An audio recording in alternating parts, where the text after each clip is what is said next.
me toca dar unas pinceladas sobre el marco jurídico, después de haber visto la parte más atractiva, que es siempre la parte técnica, ¿no? La parte material. Y he seleccionado 4 pilares básicos en donde creo que reside la competitividad de las pymes. Y reside aquí porque hay una armonización europea real o porque hay una gran preocupación por alcanzar esa armonización europea real. Fíjense, la primera diapositiva, fíjense que hablo de una directiva de 2011, la directiva 2011-83, la directiva más importante en materia de consumo. A pesar de los años que lleva en vigor, ha sido un auténtico éxito. ¿Por qué? Porque el legislador europeo aquí lo que hizo fue una regulación de máximos, es decir, nos dijo a los legisladores nacionales, hasta aquí deben y pueden llegar. No pueden proteger a algún consumidor de su concreto país más que lo que protege el legislador del país de al lado a sus consumidores.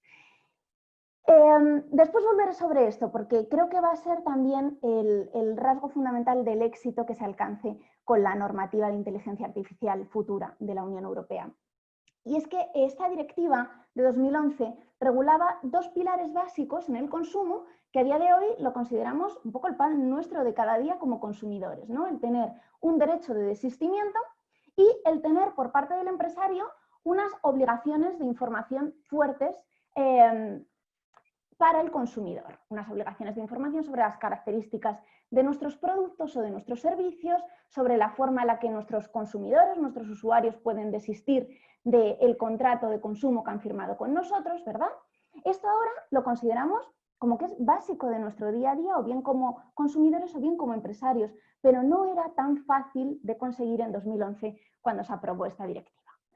Otra cosa que consideramos también nuestro día a día es cumplir con la normativa europea de protección de datos personales. ¿Por qué? Porque desde mayo de 2018 quedamos obligados como empresarios a cumplir con el Reglamento General Europeo de Protección de Datos, que es una de las señas de identidad que decía antes la directora Lorena, es una de las señas de identidad de la Unión Europea, el proteger los datos personales de los ciudadanos europeos. Entonces, el empresario, desde el minuto cero en el que diseña su política comercial, tiene que tener en cuenta que sus usuarios, sus clientes, sus consumidores, van a tener que tener una vía efectiva para ejercer el derecho de acceso, el derecho de supresión, el derecho de oposición al tratamiento de sus datos personales, el derecho de retirada del consentimiento. ¿Por qué? Porque en el momento en el que uno se hace empresario y empieza a celebrar contratos a distancia, a conseguir el comercio electrónico, ¿no? Está creando ficheros que contienen datos personales de proveedores y de consumidores. Otra de las patas que tenemos que tener en cuenta en la competitividad de las pymes es los derechos de propiedad intelectual e industrial. ¿Por qué? Porque casi todos los productos o servicios están protegidos por derechos de propiedad intelectual o utilizan derechos de propiedad intelectual ajenos. Entonces, aquí siempre mi consejo es que lo barato sale caro, es decir, si vamos a utilizar un derecho de propiedad intelectual que pertenece a un tercero, más vale pedirle consentimiento y pagar la remuneración que ese tercero nos solicite, que no cuando después nuestro producto, nuestro servicio sea exitoso, que ese tercero ponga la mano y quiera cobrar parte del éxito comercial que haya tenido nuestro producto o servicio. Y aquí también una advertencia. Seguramente entre los participantes pues hay muchas empresas que están creando productos y servicios protegidos por derechos de propiedad intelectual. Es muy humano querer hacer pública la innovación que estamos creando, pero tenemos que ser estrategas si queremos luego conseguir nuestro tan ansiado derecho de patentes, ¿verdad? Un derecho de propiedad industrial. No cumplirá el requisito de la novedad nuestro producto, nuestro servicio, si ya hemos hecho pública el contenido de la invención.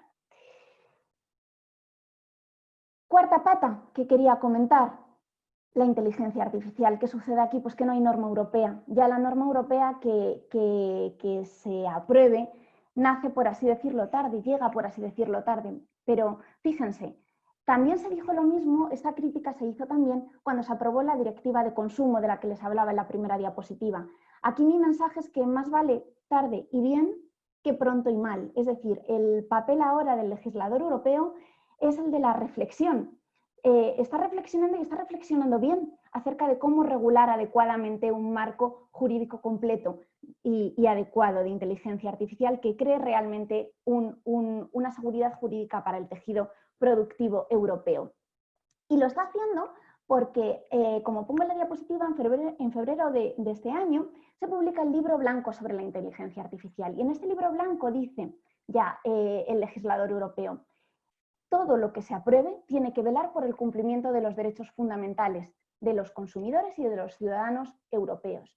Y precisamente esos derechos fundamentales y esos valores de la Unión Europea están tenidos en cuenta en los informes que indico en esta diapositiva. Son los informes que acaban de publicarse, sobre los que se seguirá discutiendo a nivel europeo y que tienen que ver con los aspectos éticos de la inteligencia artificial. Es decir, en la Unión Europea no va a valer todo, sino que la inteligencia artificial que se cree tiene que tener en cuenta, entre otras cosas, la prohibición de discriminación mediante los algoritmos de los ciudadanos europeos. Otra cosa a tener en cuenta en estos, tal y como nos dice el legislador europeo, son a quién pertenecerán los derechos de propiedad intelectual de esos algoritmos, de esos productos que se creen con inteligencia artificial. El problema aquí es que no hay todavía una armonización europea del concepto de autoría de los derechos de propiedad intelectual y que la inmensa mayoría de las legislaciones nacionales exigen que haya un componente físico, que sea una persona natural el autor de la obra protegida por derechos de autor. Y la tercera pata de estos informes es el régimen de responsabilidad civil. Como nos decía antes Álvaro, ¿qué pasa si hay ataques de ciberseguridad? Se van a originar unos daños a los ciudadanos europeos y el legislador europeo quiere tener en cuenta quién va a poder ser responsable de esos daños que se creen con productos de inteligencia artificial. ¿El que diseñó el algoritmo, el que lo entrenó o el que lo usa? Y para ello lo que se está discutiendo es crear un sistema de seguro obligatorio para quien utiliza productos de inteligencia artificial en su empresa y crear un sistema de registro obligatorio, es decir, de DNIs o de matrículas asociadas a los algoritmos o a los robots que estén detrás de la inteligencia artificial. Muchísimas gracias.